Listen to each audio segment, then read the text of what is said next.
क्योंकि बाइबल में जितने भी बड़े काम आप देखोगे वो सब विश्वास के द्वारा हुए हैं। जब पतरस पानी पर चला था एक मनुष्य, क्योंकि प्रभु तो प्रभु है, वो तो सब कुछ कर सकता है, लेकिन पतरस एक मनुष्य था, पापी, पाप से पैदा हुआ, लेकिन वो नहीं कर सकता था ये काम, वो पानी के ऊपर नहीं चल सकता था, लेकिन वो भी विश्वास से चला। लेकिन जब उसका विश्वास टूटा तो वो पानी में डूबने लगा। इतना बड़ा है विश्वास का मतबल। अगर विश्वास का मतबल समझ नहीं आया तो उद्धार भी नहीं है। छुटकारा क्या है, डिलीवरेंस क्या है, वो सब विश्वास के साथ है। हमारी धार्मिकता भी विश्वास के साथ है। तो इसलिए है ना, जैसे अगर हम यहां आज पहली बार बंदा जो भी आया है यहां, उसको पूछेंगे तुम्हें विश्वास है प्रभु पर, तो वो क्या बोल देगा, हाँ जी विश्वास ही कर दे तभी तो आए इधर, ऐसे बोलेगा। लेकिन बाइबल ये कहती है जब तक उसे पता नहीं परमेश्वर के बारे, सत्य के बारे, सच्चाई के बारे, तो उसका विश्वास कैसे होगा? बोलो, अगर आप किसी को लेकर आए हो यहां और हम उससे विश्वास के बारे में बताएं, तो वो जब समझे उस विश्वास को बारे और ना करे और चला जाए, तो इसका मतलब उसने विश्वास किया ही नहीं था और ना वो करना चाहता था। ये ध्यान देना आप लोगों ने, क्योंकि जब तक विश्वास जिसको कहते हैं वो लोगों को पता नहीं चलेगा, तो क्या भला हो सकता है? बड़ा रोग जा सकता है उनका? नहीं जा सकता ना। फिर होता क्या है, कभी कभी कई लोग लोगों को लेकर आते हैं सीरियस, लास्ट में जब सीरियस लोग होते हैं, किसी को लास्ट स्टेज कैंसर होता है, किसी की लास्ट किडनीज डैमेज होती है, हार्ट का लगभग खत्म, लिवर खत्म, तो वो लोग लेकर जो आते हैं, तो फिर वो बंदा कभी कभी बचता नहीं, क्योंकि विश्वास नहीं है, समझा नहीं, और बाद में आप लोगों को बातें करते हैं वो लोग, लेकर तो गए, काम तो हुआ नहीं। जब डॉक्टरों ने जवाब दे दिया, आपके धर्म ने नहीं कुछ आपको दिया, या आप कुछ कहां से कुछ भी नहीं हुआ, तो आपको फालतू बातें करते वो लोग। इसीलिए आपको विश्वास बताना है, बंदा इससे पहले अगर उसने मान लिया विश्वास, तो वो लास्ट स्टेज कैंसर से भी बचकर बाहर आ जाएगा। इतना पावरफुल है ये विश्वास का विषय। समझना चाहते हो इसे? है कि नहीं समझना चाहते? आज पहली बार कौन कौन आए इस मिनिस्ट्री में? हाथ खड़ा करो जो पहली बार आए।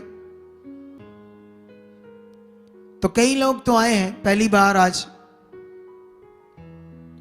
लेकिन जो भी पहली बार आए हैं यहां पर लोग, ठीक है, उन्हें सीखना होगा विश्वास के बारे में। क्योंकि आप दुनिया में कहीं भी जाओ, पंडित के पास जाओ, वो भी आपको पैसे लेकर बोलेगा ऐसा करो, ऐसा करो, ऐसा करो, बोलते हैं नहीं? आप तांत्रिक बाबा भी पैसे लेगा और बोलेगा ऐसा करो, ऐसा करो, ये करो, ये करो, ये करो, और लोग करते हैं, पैसे देकर भी वो करते हैं। तो हमने तो कोई पैसा नहीं लिया। वैसे लेने चाहिए लोगों को, जो आदत है गलत। अच्छा, वो इधर नहीं देंगे सच, इधर लड़ेंगे, झगड़ा करेंगे, फालतू बातें करेंगे, संसार में देंगे, पंडितों को खुशी से देंगे, सियाने बाबे तांत्रिक बाबा को खुशी से देंगे। अगर किसी बाबे ने 10,000 मांगा, वो बोलेगा 11 ले लो, काम पक्का करना बाबा जी, पक्का करना, काम पक्का ही कर रहा तो कम तनु शदाई बना रहा पक्का, बोलो, और तुम बन रहे हो शदाई। अरे वहां तुम 1000 भी ज्यादा दे रहे हो, और इधर अगर कोई कह दिया, कोई पैसे की विषय को बात कर दिया, हाँ ले पैसे मांगते इधर, ले ऐसे बातें करते आगे से। सोच कर देखो, इंसानों की फितरत, इंसानों की बुद्धि वहां नेगेटिविटी काम कर रही है, इसलिए तुम्हारी बुद्धि पर वो नेगेटिविटी वहां तुम्हारा नुकसान के लिए पैसा भर रही है, और जहां तुम्हारा भला होना वहां तुम्हारी बुद्धि को वो खराब कर रहा है शैतान, नेगेटिविटी। लेकिन इसलिए आप लोगों को आज ध्यान देना है, तुम्हें विश्वास को समझना है, तुम्हें विश्वास को सीखना है। तुम जानते यहूदी लोग, यहूदी मत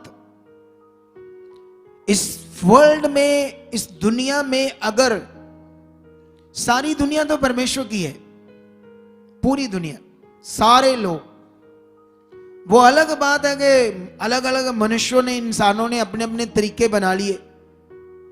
एक बाबे ने अपना बना लिया, दूसरे ने अपना बना लिया, और अपने अपने तरीकों से लोगों को अपने बना लिया, परमेश्वर के नहीं अपने बना लिया। अपना नाम दे दिया, तुम अब ऐसे लोग हो, तुम ऐसे मत के लोग हो, तुम ऐसे मत के लोग हो। लेकिन याद रखना, सारी दुनिया उस मालिक की है, असल मालिक। शुरू में जब आदम और हवा पैदा हुआ, उन्होंने गुनाह किया, पाप किया, वो परमेश्वर से दूर हुए, कनेक्शन टूटा, उनसे बच्चे पैदा हुए पापी। वो पाप उनके अंदर काम करने लगा, वो भटकने शुरू हुए, आपस में झगड़ा, जैसे आज भी होते हैं झगड़े चाचे ताए मामाओं के में, नहीं होते? होते हैं ना। चलो चाचे ताए मामाओं में तो दूर की बात है, एक परिवार में कैसे झगड़े होते हैं, पति पत्नी में कैसे होते हैं, बच्चों में कैसे होते हैं? होते हैं नहीं, होते हैं ना। तो उस समय जब रगड़े झगड़े होने लगे तो लोग अपने अपने अलग अलग, जितने लोग आपस में जुड़े, कोई इधर निकल गए, कोई उधर निकल गए, ऐसे उनके कुल बनते गए।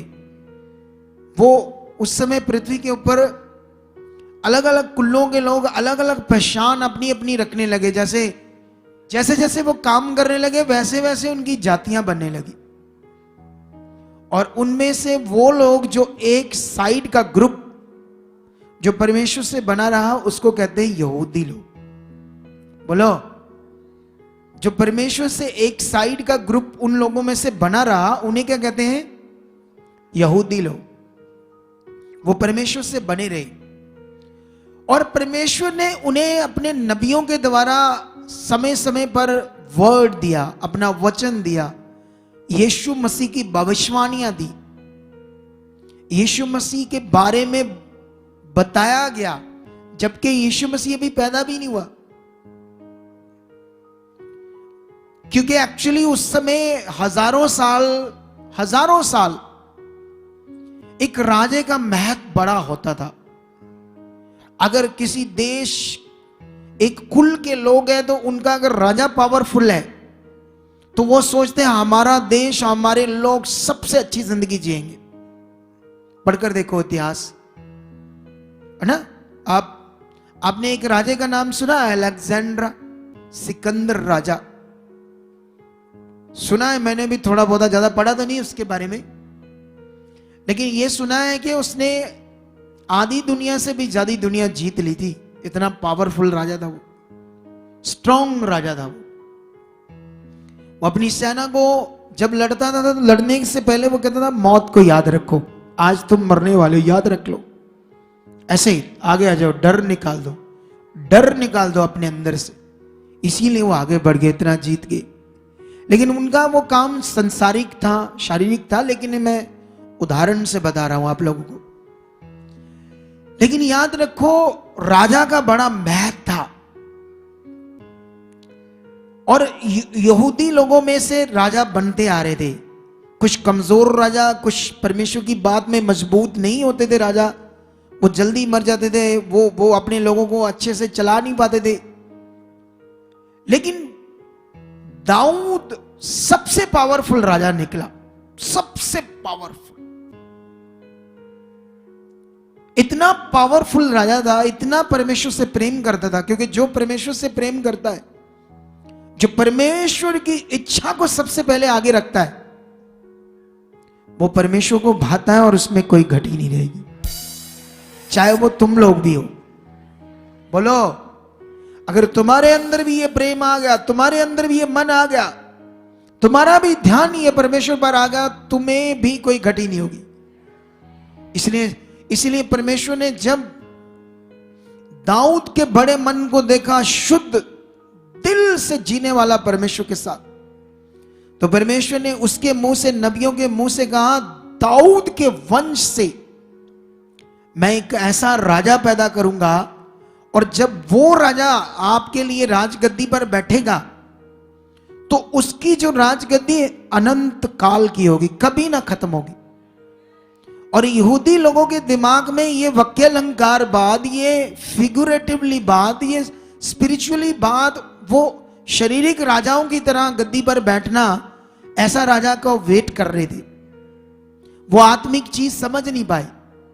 वो सोच रहे थे कि हमारे लिए जो सबसे पावरफुल राजा आएगा वो मसीहा होगा, वो परमेश्वर पैदा करेगा, ऐसा तो उनके दिमाग में था। लेकिन जब वो राजा पैदा हो गया, राजाओं का राजा, ऐसे लिखा ना उसके बारे, कौन? यीशु। तो उसने कहा, वो जितनी भविष्यवाणियां मेरे बारे में लिखी वो मैं हूं, मैं आ गया हूं। लेकिन वो लोग मान नहीं रहे थे, क्योंकि वो लोग ये देख रहे थे, जैसे आज मान लो कोई रिक्शा चलाने वाला है ना, कोई दिहाड़ी वाला बंदा है, अगर आपको वो सच्ची बात बताए तो आप चल पीछे हो, एक ही है, क्योंकि वो रिक्शा चलाने वाला है, उसकी वैल्यू कोई नहीं। आप एक बंदा बहुत ऊंचा ऊंचा, मतलब जैसे सेलिब्रिटी है, बड़ा नाम है, आपको झूठ भी बोले लोग मान लेंगे। ये गलत बात है दुनिया में, ये सिस्टम खराब है दुनिया में। एक नामी बंदा झूठ भी बोले तुम उसे मान लेते हो, बोलते नहीं इतना बड़ा बंदा है। यीशु मसीह गरीब परिवार, यीशु मसीह लक्कड़ का काम करने वाला यूसुफ, उनके घर में पवित्र आत्मा से पैदा हुआ। तो वो लोगों ने कहा, ये कैसे बताओ, ये तुम कैसे कहते हो तुम हमारा राजा हो? कैसे तुम तो दिहाड़ी करने वाले के घर में पैदा हुए? उसने उन्हें समझाया कि देखो, तुम ये छोड़ो कि मैं किसके घर से पैदा हुआ, ये साइड पर कर दो। मैं परमेश्वर का पुत्र हूं और परमेश्वर ने मुझे भेजा है तुम्हारे लिए। तुम्हें मैं समझाता हूं कैसे। ये जो मैं काम कर रहा हूं ना, इनसे ही जान लो कि मैं वो हूं, क्योंकि ये काम वो मसीहा ही कर सकता है, कोई और। उनको फिर भी नहीं समझ आ रही थी। बोलो, अरे यीशु मसीह ने कहा, जो मैं काम करता हूं इसी से जान लो कि पिता मुझ में है और वो मुझ में होकर काम कर रहा है। उन्हें फिर समझ नहीं आई। जब उसके अपने ग्रुप को, जिनकी बुद्धि पर नेगेटिविटी काम कर रही है, पाप जो है खून में पाप होने का मतलब शैतान का गुण जो अंदर काम कर रहा है, और वो इतने बड़े काम देखकर भी यीशु मसीह की बात को ग्रहण नहीं कर पाए, तो इस दुनिया के लोग भी फड़ करेंगे। लेकिन तुम्हें डरना नहीं है, तुम्हें प्रार्थना करते रहना है, तुम्हें धन्यवाद देते रहना है। ये बच चुके हैं, ये परिवार बच चुका, वो बच चुका, ये मल्ला बच, ऐसे बोलते रहो, अंगीकार करते रहो। चाहे लोग गालियां दे, चाहे लोग डंडे लेकर आ जाएं, डोंट वरी, तुम्हें अंगीकार करते रहना है, रोज रोज बोलते रहना है। तुम्हें जीना है परमेश्वर के लिए। यह जीना बहुत बड़ी चीज है, परमेश्वर के राज्य के लिए जीना, परमेश्वर के लिए जीना, याद रखो। तो यीशु मसीह ने इतने बड़े काम किए। अब मैं ये आपको सच्चाई बता रहा हूं, विश्वास क्या करना ये बता रहा हूं, क्योंकि अगर आपको विश्वास करना ही नहीं समझ आया, इधर किसी बंदे ने को पूछो तुसी यसु ते विश्वास, ला हाँ जी विश्वास करके दे आए हैं। उन्हें नहीं पता बेचारों को विश्वास क्या कहते, किसको कहते, क्या है विश्वास। लेकिन वो वैसे बोलेंगे, वो उनको लालच है, अपनी चिंगाई चाहिए, काम चाहिए, इसलिए आए। क्योंकि जहां वो चल रहे हैं, यो कर रहे थे, उससे तो काम हुआ नहीं, उससे तो बीमारी गई नहीं। तो उन्हें लगता है यहां की गवाहियां देखकर यहां हो जाएगा, लेकिन वो ऊपर से बोल रहे हैं, ऊपर से। असल वाला विश्वास नहीं है। तुम्हें भी करना है असल वाला विश्वास, और लोगों को भी करवाना है असल वाला विश्वास। हालेलुया। तुम्हें खुद भी इस विश्वास में स्थिर होना है, स्ट्रांग बनना है, और लोगों को भी ये विश्वास करवाना है। हालेलुया। समझ आ रही है नहीं आ रही? आ रही है ना? तो मैं तुम्हें बताना चाहता हूं, यीशु मसीह ने अपना सारा काम पूरा कर दिया, सारा। इतने मिरेकल, चमत्कार, ताकत के काम, हजारों लाखों यहूदियों ने मन फिराया और करोड़ों ने नहीं फिराया। लेकिन यीशु मसीह ने अपना असल काम था सारे जगत के लिए क्रूस पर चढ़ना। वो चढ़ गया और तीसरे दिन मुर्दों में से जिंदा हुआ, और मुर्दों में से जिंदा होने के बाद असल काम लागू हो गया। वो था पवित्र आत्मा का दान हर एक मनुष्य के लिए। वो पवित्र आत्मा का दान ही मनुष्य को बचाएगा, मनुष्य को परमेश्वर से जोड़ेगा, वरना परमेश्वर के साथ शरीर से कोई नहीं जुड़ सकता। उसके बाद जब पवित्र आत्मा का दान चेलों के पास आया, उन्होंने, यीशु तो चला गया, उन्होंने काम शुरू किया, असल ये वाला जो हम कर रहे हैं। और जानते, उन्होंने यहूदियों में सबसे पहले पवित्र आत्मा का दान पाकर आत्मा के द्वारा खड़े होकर उनमें सुसमाचार, विश्वास का प्रचार किया। पतरस ने खड़ा होकर यहूदियों में विश्वास क्या है, उद्धार क्या है, इसका प्रचार किया। और हम इसे पढ़ेंगे एक पॉइंट को आप लोगों के लिए, ताकि ये बात आपको समझ आए, ठीक है? तो यहां पर प्रेरितों की बुक चैप्टर 2 उसका 37 और 38 वचन पढ़ेंगे हम। लिखा, तब सुनने वालों के हृदय सिध गए और वह पतरस और शेष प्रेरितों से पूछने लगे, हे भाइयों, हम क्या करें? पतरस ने उनसे कहा, मन फिराओ और तुम में से हर एक अपने अपने पापों की क्षमा के लिए यीशु मसीह के नाम से बपतिस्मा ले, तो तुम पवित्र आत्मा का दान पाओगे। 41 में लिखा, अतः जिन्होंने उसका वचन ग्रहण किया उन्होंने बपतिस्मा लिया, और उसी दिन 3000 मनुष्यों के लगभग उनमें मिल गए, और वह प्रेरितों से शिक्षा पाने, संगति रखने, रोटी तोड़ने और प्रार्थना में लोलीन रहे। आमेन। ऊंचा बोलो, हालेलुया। कितने लोगों को यह बात समझ आ रही है? तो यहां पर कोई भी मनुष्य किसी धर्म जाति पात से है, तो सबसे पहले जब वो सच्चाई सुनेगा तो उसको अपनी जाति पात, रीति रिवाज से क्या करना पड़ेगा? मन फिराना पड़ेगा। मन फिराकर परमेश्वर की सच्ची बात पर, सच्चे काम पर विश्वास करना पड़ेगा। इसे क्या कहते हैं? विश्वास। हालेलुया। इसे कहते हैं विश्वास, जैसे इन लोगों ने किया। क्योंकि पूरी दुनिया जानती है कि मनुष्य पापी है, उसके अंदर पाप है। पूरी दुनिया जानती है बात। पूरी दुनिया को पता है कि मनुष्य पापी है। जो यीशु मसीह में नहीं भी है, संसार के दूसरे लोग वो भी, लेकिन उन्हें यह नहीं पता कि यीशु जो है वो ही सिर्फ मनुष्यों के पापों से उन्हें मुक्त करने के लिए पृथ्वी पर पैदा हुआ। यीशु किसी धर्म को बनाने के लिए, आपको कोई कुल देने के लिए, कोई पंथ या जाति देने के लिए नहीं आया। यीशु मसीह सिर्फ पापों से इंसान को मुक्त करके परमेश्वर से मिलाने आया। और यह काम यीशु की कुर्बानी से होना था। यह काम यीशु के अंदर जो पवित्र लहू है उससे होना था, क्योंकि जो मम्मी डैडी से जन्मा वो मनुष्य है, उसका लहू, उसकी कुर्बानी आपको नहीं पापों से मुक्त कर सकती। इस दुनिया में, सारी दुनिया में चेक कर लो, सारे मम्मी डैडी से जन्मे, एक ही है यीशु।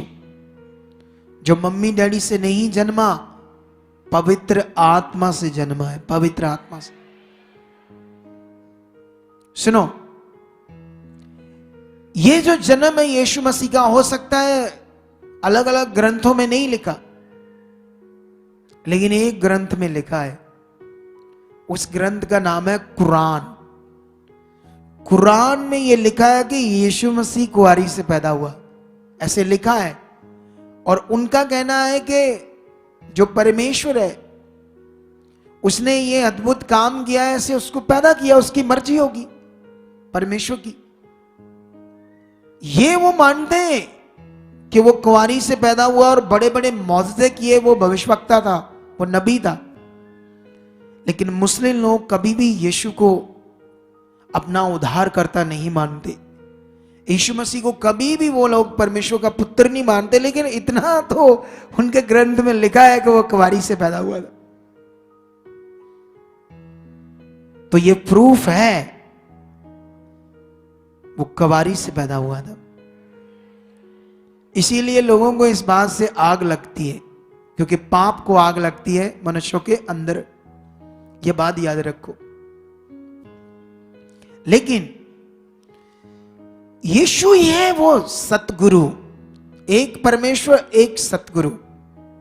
सतगुरु का मतलब होता है सच्चा गुरु, निष्पाप, जिसके अंदर कोई पाप ना हो, जो परमेश्वर को प्रकट करके दिखा दे अपने जीवन से, उसे कहते हैं सतगुरु।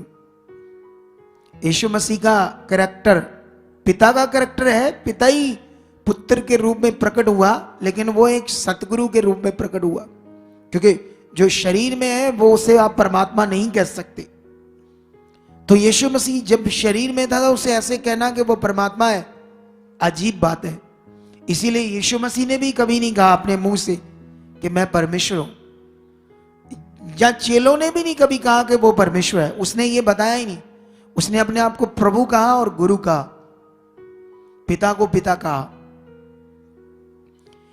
लेकिन यीशु है वो सतगुरु, सच्चा गुरु, निष्पाप, निष्कलंक, जिसमें कोई पाप नहीं था। यीशु की टीचिंग, यीशु का ज्ञान, यीशु के काम, कोई दुनिया का इंसान ऐसे काम नहीं कर सकता। कोई भी, ना किसी ने किए और ना कोई कर सकता था। वो यीशु ने किए थे। यीशु पानी पर चला। कथा कहानियां बनाई होंगी लोगों ने। यीशु ने मुर्दे जिंदे किए, यीशु ने लंगड़े चलाए, यीशु ने अंधों की आंखें खोली, यीशु ने मुर्दे जलाए और दुष्ट आत्मा से आजाद किया। और यीशु जिंदा है और आज भी काम कर रहा है वो।